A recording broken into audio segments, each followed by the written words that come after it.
Ayun naman po mga programa na yan, nandyan na po yan. Nandyan na po siya. Bali, ang gagawin natin dyan, itutuloy na lang natin ang itutuloy. Opo. Katulad ng programa natin ng Upland Best, na hanggang sa simula ng opening yung classes natin, hanggang sa matapos, dapat hindi mapuputol. Opo.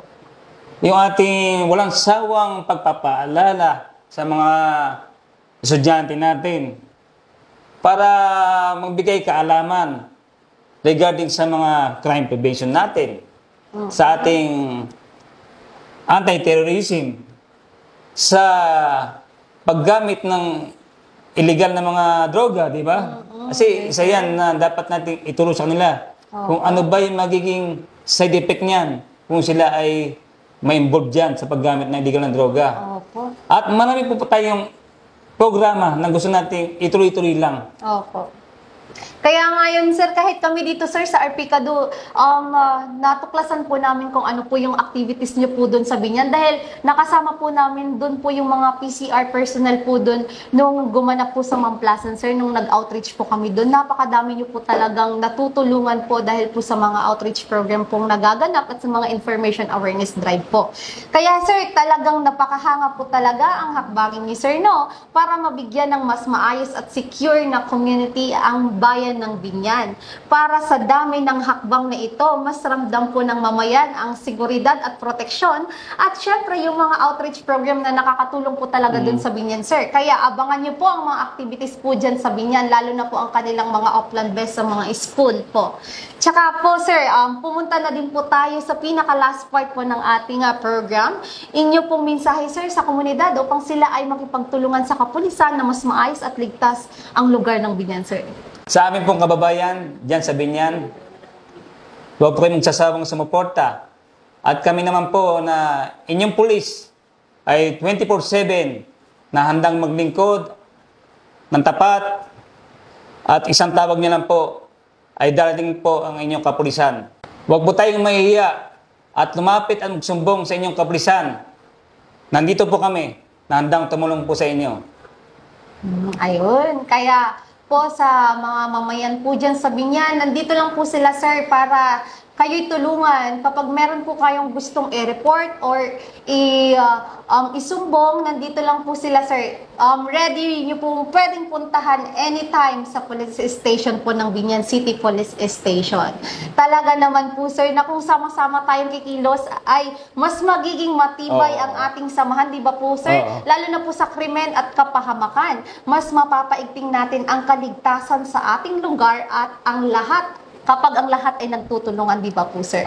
Kaya ayan, sir, bago po tayo magtapos, sir, baka po may nais po kayong batiin po, sir.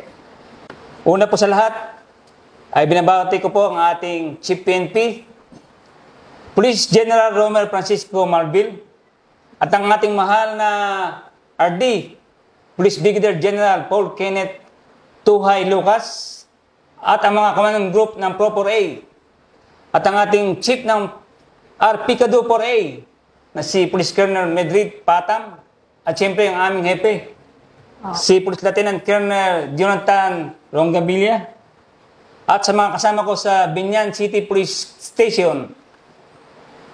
Ayan, sir, maraming salamat po, sir, sa inyong pagpapaunlak po dito sa aming programa.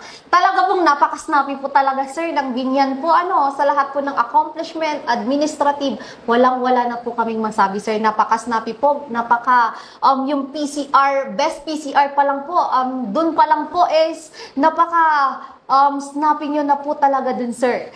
Ayan po, sir. Bago po tayo magtapos, please follow, like, and share din po ang aming FB pages. Pika G Calabarzon U account and ang aming FB page ng Pika G Tagapag-Ugnay at sa lahat ng Arpicado sa Facebook pages nationwide. Ang FB page ng Pro Calabarzon at syempre ang FB page ng Binyan City Police Station. Ang aming mainit at taos-pusong pasasalamat sa ating mga magigiting na kapulisan ng Pro Calabarzon sa inyong walang sawang serbisyo 24 oras. Kayo po ang tunay ng bayani ng makabagong henerasyon. At syempre, hindi rin po namin makakalimutan ang suporta ng ating LGUs, NGOs at mga force multipliers. Saludo kami sa inyong pakikisa at malasakit. Samahan niyo kaming muli sa susunod na episode para sa bago at napapanahong impormasyon. Patuloy tayong magkaisa at maging bahagi ng mas ligtas at maunlad na komunidad. Mag-ingat po tayong lahat at lagi nating tatandaan na sa bawat aksyon ng kabutihan, sama-sama nating naitataguyod ang kapayapaan at kaligtasan ng ating rehiyon. Mula dito sa RP Cadu 4A, ako po si Patrolwoman Rosemary Inamarga Rapiz, ang inyong masugid na tagapag-ugnay. Lagi po kaming nandito para sa inyo. Handa, alisto at umaalalay. Hanggang sa muli mga kaibigan, dito lamang sa Usapang Pulis at Komunidad sa Calabarzon. Dito sa Bagong Pilipinas, ang gusto ng pulis, ligtas ka!